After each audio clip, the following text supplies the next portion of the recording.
Ja, tjena. Jag har hittat en riktigt cool app via internet som kallar sig Snore Inspector. Jag har själv köpt den för 7 kronor på App Store. Och jag kan visa lite snabbt då hur den funkar och berätta om det. Här tänkte jag.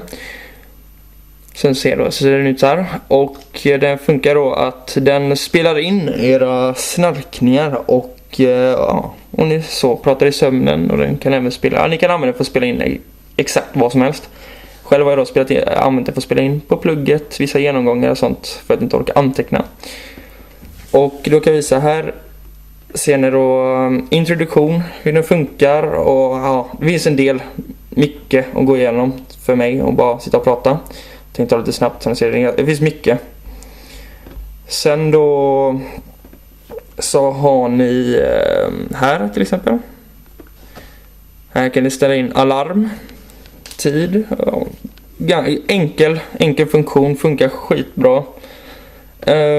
Inte så mycket mer än den, funkar skitbra. Här inställningar så har ni att ni kan ställa in på vibration, alarm. Ni kan även sätta igång det för att så att ni kan välja att när den ska sättas igång, själva funktionen då. Och då har ni väl ibland 15 minuter, 30 minuter och en timme. Och sen har vi då, det är här det finns. Så ni har 3 alternativ att välja mellan, 15, 30 och 60. Oftast kör jag själv då på 15. Kalibration kan ni kolla på här.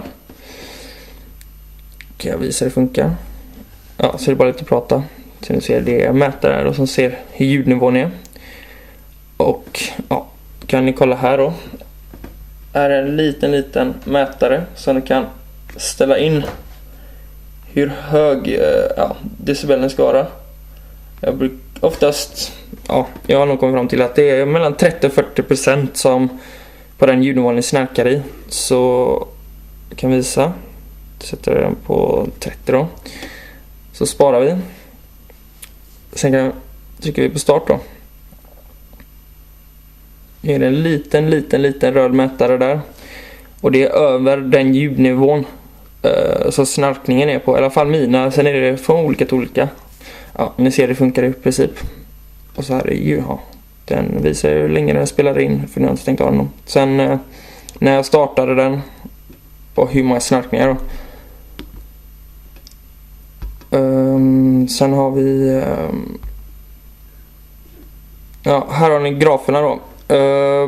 Här till exempel kan jag se vilken dag, månad, tid, datum och så vidare. När ni startade, när den stängdes av, hur stor filen blev. Och ni kan även, ifall ni skulle vilja, ska se.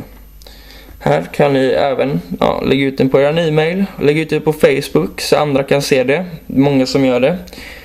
Och här kan ni lyssna på era egna inspelningar. Jag ska starta den. Det är en liten röd mätare där. Väldigt enkelt. Funkar riktigt bra, tycker jag själv. Många som har börjat använda den här funktionen tydligen. Och här kan ni även se historiken på Daily View till exempel då. Kan ni se, här har jag använt det ganska många gånger. Hela 7-8 gånger. Bara på 4 dagar ungefär kanske. Och till exempel kan jag visa lite snabbt då här. Där är den 30. Ni ser här då. 136 snarkningar tror jag det blev. Ni kan se jag visar förut. Ni ser här, jag visar peaksen då. Sen, vad har vi mer? Det är ganska lätt. Men jag köpte den på App Store för 7 kronor. Och det är någonting jag verkligen rekommenderar. Så, kör hårt. Borde sätta på den, det är vad jag har gjort i alla fall. Lycka till!